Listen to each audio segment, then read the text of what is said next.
And there is also a story about how Deuteronomy was discovered in the temple.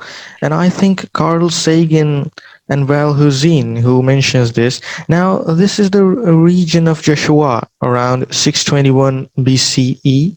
So it means Deuteronomy Josiah. actually existed back then. But you have a different theory regarding this. Yeah, biblical critics, which means people who are trying to figure out when the Bible was written and what their sources were and whatever, from the 1700s, 1800s on, um, they accepted the biblical history as accurate. And they used that to figure out when these books of Moses were written, because there was a story in the book of 2 Kings 22 and 23 that in the reign of Josiah, they discovered a scroll in the temple. And it had Deuteronomic curses in it. It had the laws of Deuteronomy, evidently. Sounded like Deuteronomy. That's how the book of Kings described it. So a guy called DeWitt, in a little bit after 1800, he said, that dates it. Book of Deuteronomy was introduced in 621 BC under King Josiah. They pretended they discovered a scroll in the temple, but it was really this new book of laws. And that's been, the gospel, as it were, ever since among biblical critics. But Thomas Thompson and the Copenhagen School, they showed that Kings is not reliable. It's got a lot of theology in it. You can't take it as factual, and that, those events probably didn't happen that way. And in fact, an article that I've written, it's under submission to the Journal of Higher Criticism, but it hasn't been published yet. It goes through the story of Josiah, and it shows there's two literary levels to it. In the oldest level, Josiah was not righteous, and this scroll didn't contain laws. It contained the curses of Deuteronomy.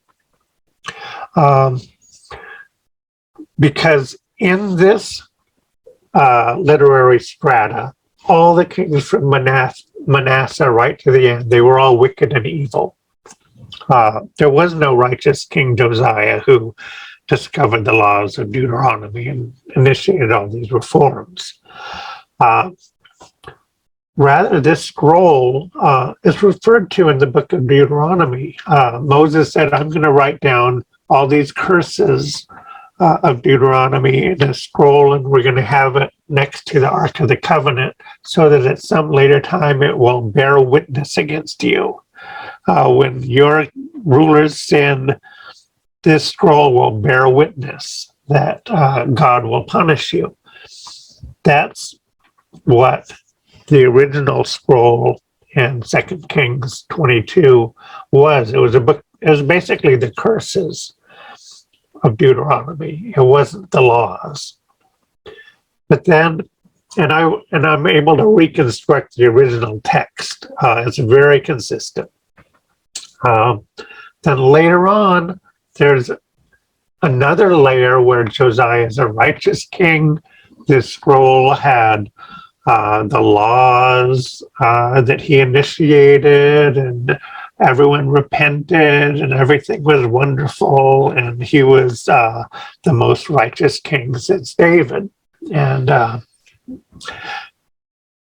yet, the kingdom of Judea still fell. It was still cursed, and it was still doomed. Anyway, so this article that I've written shows that the Josiah story, that all of this is based on, how Deuteronomy was introduced in 621, that's late. That's a late addition. And people have gotten that whole story wrong for 2 centuries of biblical criticism. It's like every rock I turn over, it all seems to fall in the direction of this stuff is late and the old theories don't hold up.